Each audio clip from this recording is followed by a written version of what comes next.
get this post-game show over done with and try to forget about this one. But, well, we want to forget about this game, but we can't because once again, the Toronto Raptors have set more history in the Dark Rajakovic era. And it's not just franchise history they've set today in this monstrous loss to the Atlanta Hawks. We'll cover it all in tonight's post-game show.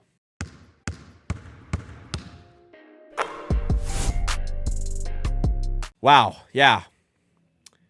When it rains, it pours, I guess. The Raptors lose back-to-back games by 29 points exactly. But at least they didn't give up 155 points this time. No. Last game, they lose 155 to 126 away at the Memphis Grizzlies. This time, they bring the 29-point loss festivities back home to the Scotiabank Arena. They lose 136 to 107 to the Atlanta Hawks. Man. We got a lot to cover in this one. Drop a like if you do enjoy this along the way. Subscribe for more content like it. Because unfortunately, I do this for most Raptors games. And pretty much every Raptors game, I'm here doing a stream or a post-game show just like this. And unfortunately, I have to watch these games alongside you. So they're tough. Maybe you can just avoid watching them and just watch the post-game show so you know what happened. You don't have to waste 3 hours of your life watching this godforsaken basketball team. 29-point losses in back-to-back games here. Man, as if that was bad enough. Like, the defense cannot get a stop. Part of the reason, though, I mean, the defense was really bad against Memphis because, like, you allow 155 points. It wasn't quite as bad here because, first of all, you don't allow 155, only 136, thankfully, in this one. But a big reason why Atlanta gets so many points is because the Raptors turn the ball over a lot. The Raptors turn the ball over some, and here's the history. The Raptors turned the ball over tonight 31 times. Now, that's the second most in franchise history. So didn't quite get the 32, which would have equaled a franchise record set in 1997. But as far as the entire NBA is concerned, this is the most turnovers, equal to the most. It is equal to the most turnovers by an NBA team in a game since 2000. We have one from 99 here where the Pacers committed 32. But the Golden State Warriors committed 31 in 2000.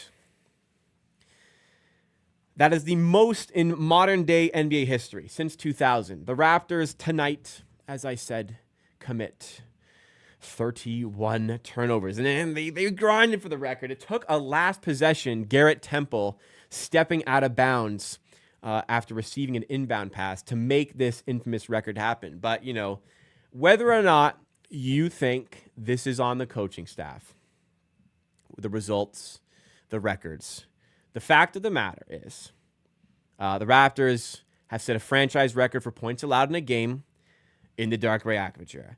They have suffered their worst losses in franchise history, home or away, in the Dark Rajakovic era.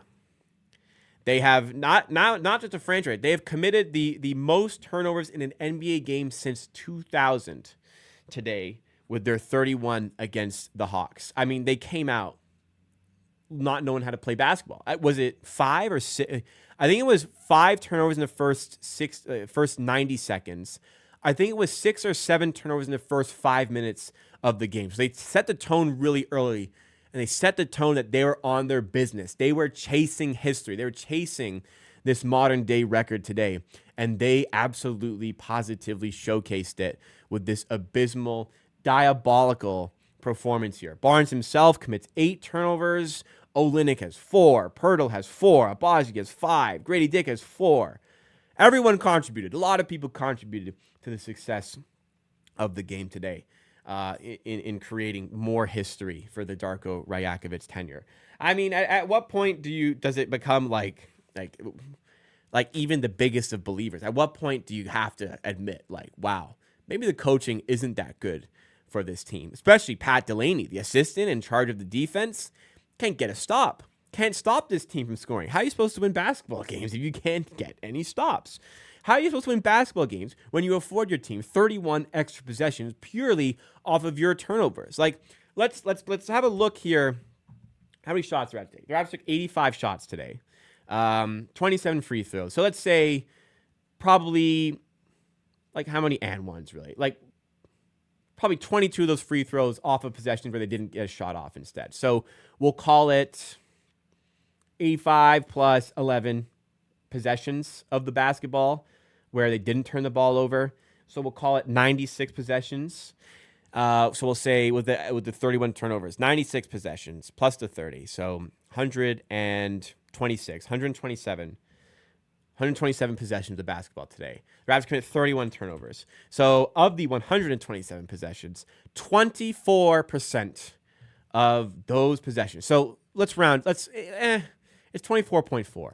We'll say basically a quarter of the possessions. If the Raptors had the ball, a quarter of the time the Raptors had the ball, that possession would end with the Raptors giving the ball to the other team.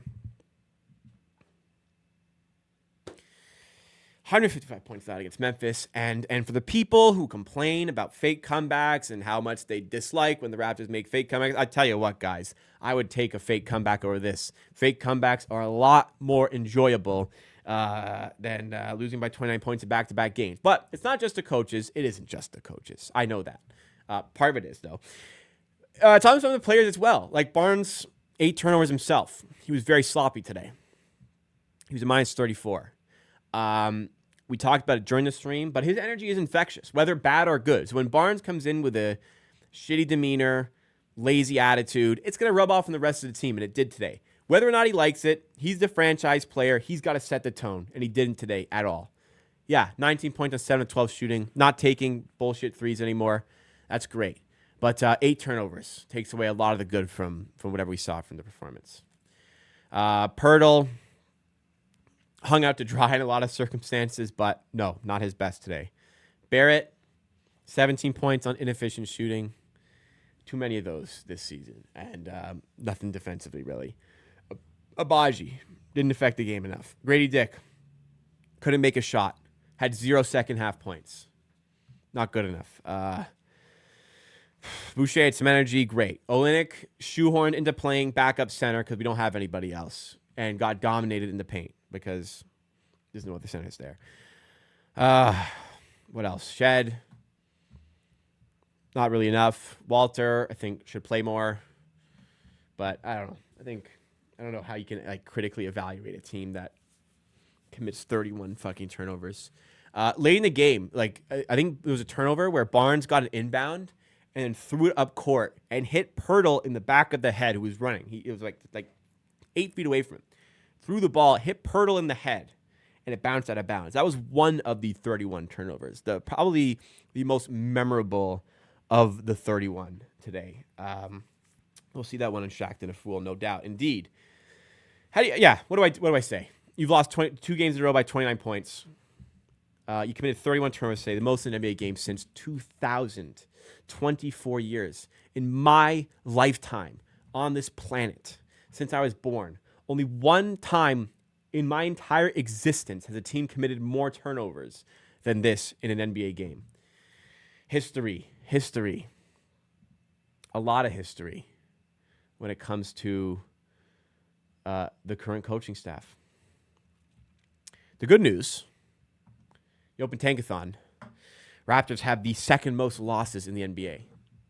As bad as the team is, as bad as the roster construction may be, my closing thought will be, are the Raptors seriously only half a game better than the Washington Wizards? Ask yourself.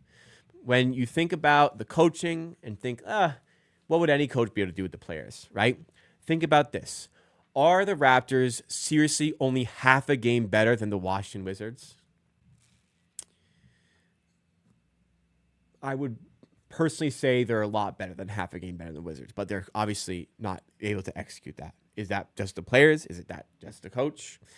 I've made my case. You can make your case as well in the comments, in the chat, or in any other content we do here. To keep up with all that content, subscribe to the channel. We just hit 18,000 subs in amateur sports. I'd like to celebrate, but tough on a day like today. Drop a like if you enjoyed what you saw from the post-game show or from the stream. And unfortunately, I will see you again next time when the Raptors are away at the Boston Celtics on New Year's Eve. What better way to close out 2024?